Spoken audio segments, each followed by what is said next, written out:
తెలంగాణ విమోచనం గురించి భావితరాలకు తెలవాలని ఆ దిశగా ప్రభుత్వం విమోచన దినోత్సవాన్ని అధికారికంగా నిర్వహించాలని మాజీ governor CH Vidyasagar Rao demand చేశారు. హైదరాబాద్లోని బీజేపీ రాష్ట్ర కార్యాలయంలో సెప్టెంబర్ 17న ముమ్మాటికి విమోచన పేరుతో రాసిన పుస్తకాన్ని విద్యాసాగర్ రావు ఆవిష్కరించారు. ఈ సందర్భంగా వారు మాట్లాడుతూ దేశానికి 1947లో స్వాతంత్రం వచ్చినా తెలంగాణకు మాత్రం ఏడాది తర్వాత పోలీసుల చర్యతో విమోచన లభించిందన్నారు. దీని వివరాలు ఖచ్చితంగా మన ముందు తరాలకు తెలియాలని, విమోచన దినోత్సవ అంశాన్ని పాఠ్య పుస్తకాల్లో చేర్చాల్సిన అవసరం ఉందన్నారు. కొమరం భీం, షాయబుల్లా ఖాన్ సహా నాటి నేతల వీరగాథలను రేపటి తరానికి తెలపాలన్నారు. తెలంగాణలోని బైరాన్పల్లి, పరకాల ఘట్టాలు కూడా పుస్తకాల్లో చేరిస్తే భవిష్యత్ తరాలకు చరిత్ర తెలుస్తుందన్నారు.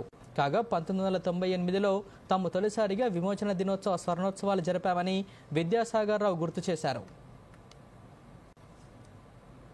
విమోచన దినంగా ప్రకటించిన తర్వాత దీని ఉత్సవాన్ని ప్రభుత్వమే అధికారికంగా నిర్వహించాలని, పిల్లల పాఠ్యాంశాల్లో దీన్ని ఒక పాఠంగా ఉంచాలని, కొమరం భీం, షాయబుల్లా ఖాన్ తదితర మహనీయులు వాళ్ళ యొక్క విగ్రహాలను హైదరాబాద్ నగరంలో ప్రతిష్టాపన చేయాలని, ఏదైతే పోరాట ఘట్టాలున్నాయో బైరాన్పల్లి కానివ్వండి, పరకాల కానివ్వండి, నల్గొండలో చాలా మంది సోదరులు ఎన్నో పార్టీలకు అతీతంగా ఉద్యమం నడిచింది ఎన్నో సంవత్సరాలు. మళ్ళీ ఆంధ్ర మహాసభ వచ్చిన తర్వాత కొన్ని మార్పులు చేర్పులు కాంగ్రెస్ కమ్యూనిస్ట్ అని కావచ్చు, కానీ పార్టీలకు అతీతంగా నిజాము వ్యతిరేకంగా ఈ ప్రాంతాన్ని విమోచన చేయాలనేటువంటి ఉద్యమం